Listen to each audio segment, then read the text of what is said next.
Let's talk about RRSP today and everything you should know about it. RRSP, the Registered Retirement Savings Plan, is an account that helps Canadians to grow money for their retirement. It sounds simple, but there are a few important things you want to know about your RRSP to use it to the max. So how does RRSP work exactly? What kind of benefits will you get and what pitfalls do you want to avoid? We'll discuss all of that and more in this video, so make sure you watch it all the way to the end.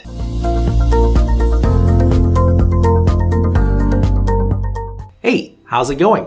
This is Thomas, here to help Canadians to make better choices on their retirement, wealth, and insurance. My goal is to make sure you can take one or two things home and implement right away. Make sure you hit that subscribe button so you won't miss my weekly video. I structured this video into 3 parts. First, we're gonna talk about the benefits of the RRSP. Then what other things you need to watch out for. And finally, I also want to talk about a few common misconceptions that people have about the RRSP. And let's go! In general, the RRSP has 2 big benefits and 2 side incentives.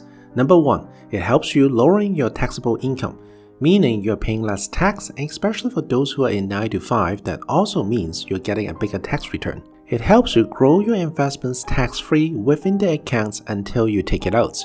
You might ask, if I have to be taxed either way, then why should I do it?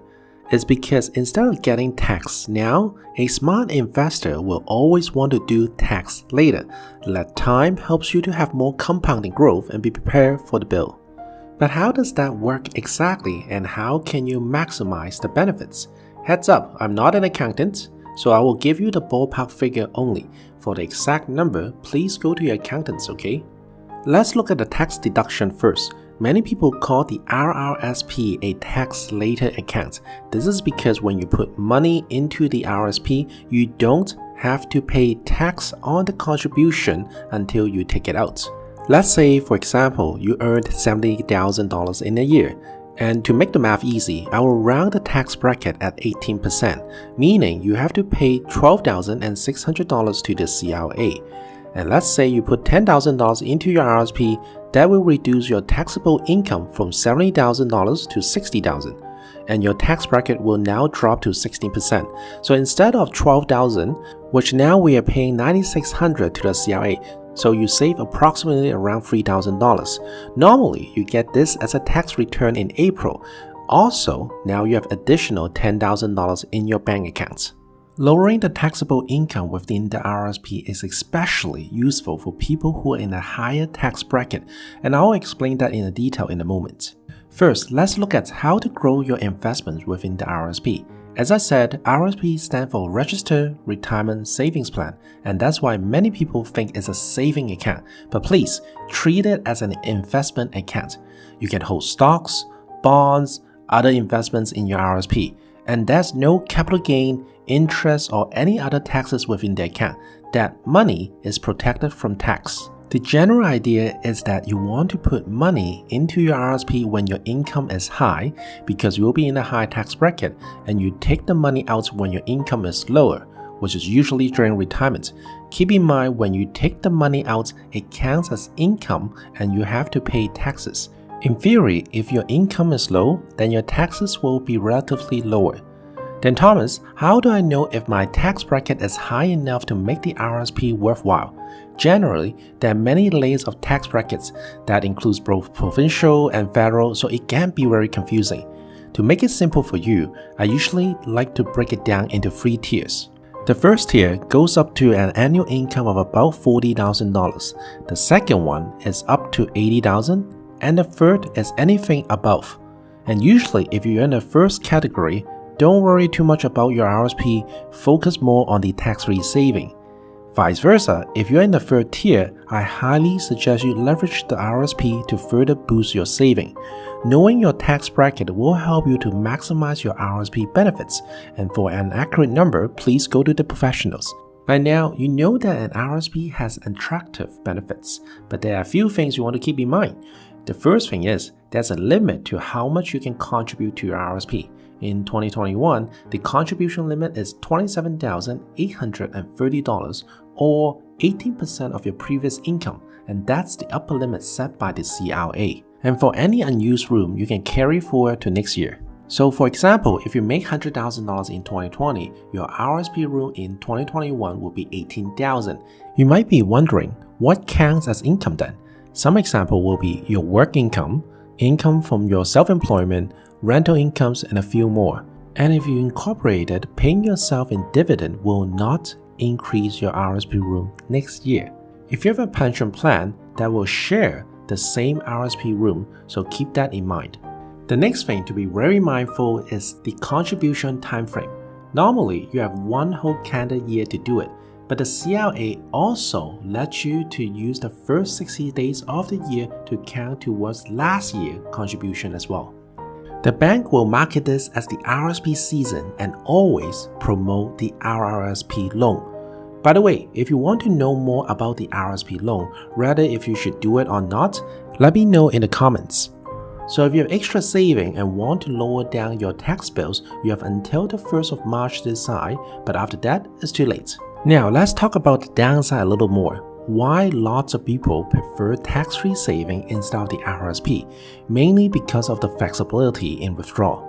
Since tax-free saving is using after-tax money to invest, therefore you cannot deduct your income, but you don't have to pay any taxes when you withdraw. Versus RRSP is using pre-tax money, meaning you can deduct your taxable income right away, but the withdrawal will be treated as income of that year, meaning 100% will be taxed. And since our Canada pension plan, one of the government retirement benefits is income related, withdrawing too much in the RRSP might reduce your CPP benefits. Also, another noteworthy thing about the RRSP is the maximum age limit. Once you turn 71, the RRSP automatically become a RRIF. Registered Retirement Income Fund has a minimum withdrawal, meaning that you're forced to withdraw a portion of the pie and you have to pay tax accordingly. So keep that in mind for your retirement. There are a few things people often misunderstand when it comes to RRSP. Number one is that most people think that RRSP itself is an investment, and that is wrong. An RRSP is just an account, not an investment. You can have term deposits in there, you can also hold stocks or bonds inside your RRSP. You will be surprised every time I ask a client, what do you do with your RRSP accounts? Most of them have no clue. Like a coffee mug, you can put water in it, you can put coffee, and if you want, you can even put beer in it. You can open several RRSP accounts, but the contribution limit stays the same. Another misconception is that for RRSP, you cannot take the money out until your retirement, and that is not true neither. RRSP itself do not lock your money. The downside of taking the money out is that you have to pay taxes on, and you lose the contribution room, but there are no additional penalties.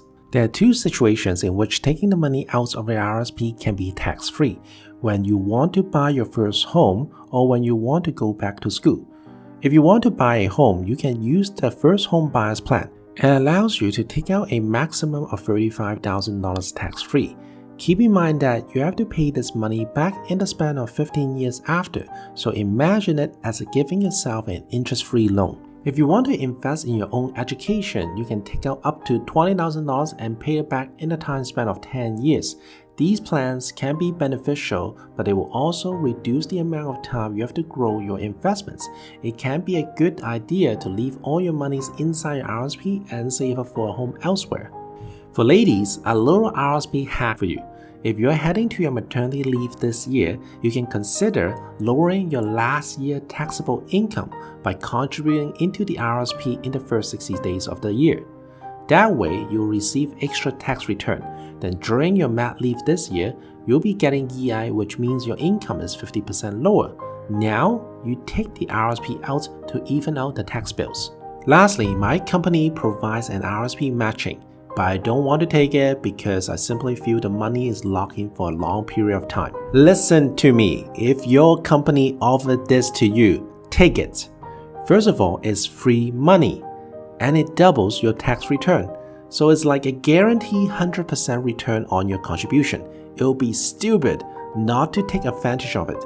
And even if you leave the company, 9 out of 10 times you can transfer it back to your own personal RRSP. In the next coming weeks, I want to talk about the pros and cons for the RRSP. Should you consider an RRSP loan, or what is a spousal RRSP? So stay tuned for that.